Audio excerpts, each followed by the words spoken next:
Après 2 éditions réalisées en format réduit dû à la pandémie à coronavirus Covid-19, le Festival international des musiques et des arts Nsangu-Njinji marque son retour cette année dans son format habituel. Les organisateurs ont annoncé lors d'une conférence de presse organisée à l'espace Yaro la 19e édition du dit festival qui se tiendra du 7 au 11 juin à Pointe-Noire et à Luango dans le département du Kwilu avec la participation d'un aéropage d'artistes professionnels d'ici et d'ailleurs. Nous avons lancé le projet RAC, la route de l'artiste en Afrique centrale, qui va nous permettre aussi d'avoir quelques groupes qui sont en train d'arriver du Tchad, passant par le Cameroun pour arriver au Congo-Brazzaville. Et les équipes du Cameroun qui sont en train d'arriver au Congo. Donc voilà, c'est autour de tout ça que se passe le festival Nsangu-Njinji.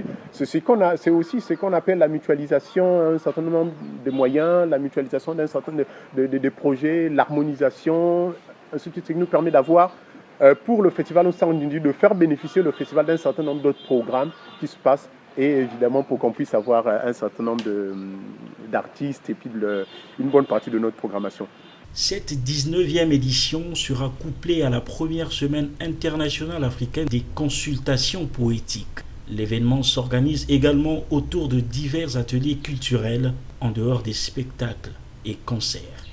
Au Nsangu-Njinji aussi cette année, vous avez vu pour certains qui ont lu le programme, c'est que c'est un peu élastique parce qu'il y a deux 11 dans le programme, le 11 clôture du festival à Luango, mais il y a aussi le 11 activités de consultation poétique.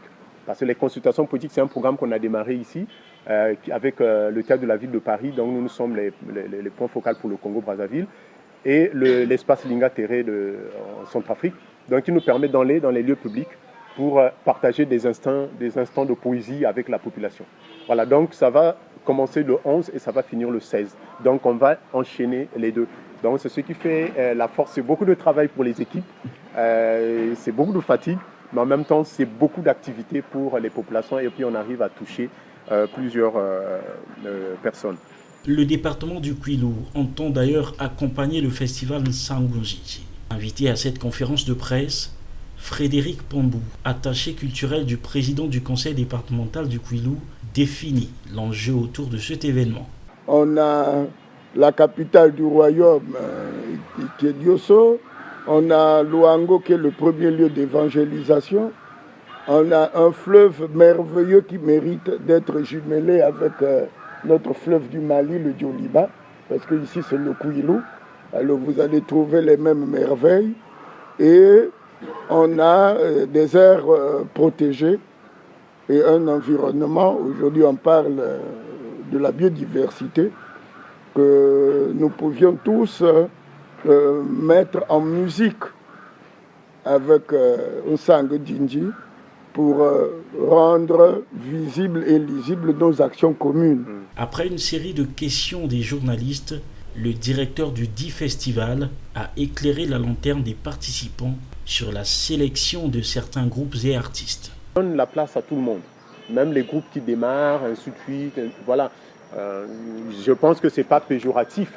Sur l'international, parfois on fait confiance à des amis professionnels aussi. Donc, bon, on a envie quand même d'avoir telle couleur. Ou bien parfois c'est des amis qui disent « Ah nous on a vu un spectacle, on connaît ton festival, ça peut marcher. » Et puis on va regarder sur Internet maintenant, comme ça ne trahit pas, on voit quelques images. Et nous on fait avec le peu qu'on a, les moyens qu'on a. Donc voilà, on est là. Mais on est content de le faire parce que c'est une entreprise voulue. C'est une entreprise dont on sait les résultats, c'est une entreprise dont on sait le sens. Nous, on prend les artistes, on offre aux populations gratuitement voilà, pour la consommation culturelle. Voilà, donc on est content de le faire. Il convient de rappeler que le lancement de ce festival aura lieu le 7 juin à l'espace culturel Yaro à Luanzili. Des artistes viendront de la France, du Burundi, du Mali, du Tchad, de la RCA, du Cameroun, de la RDC et du Congo-Brazzaville.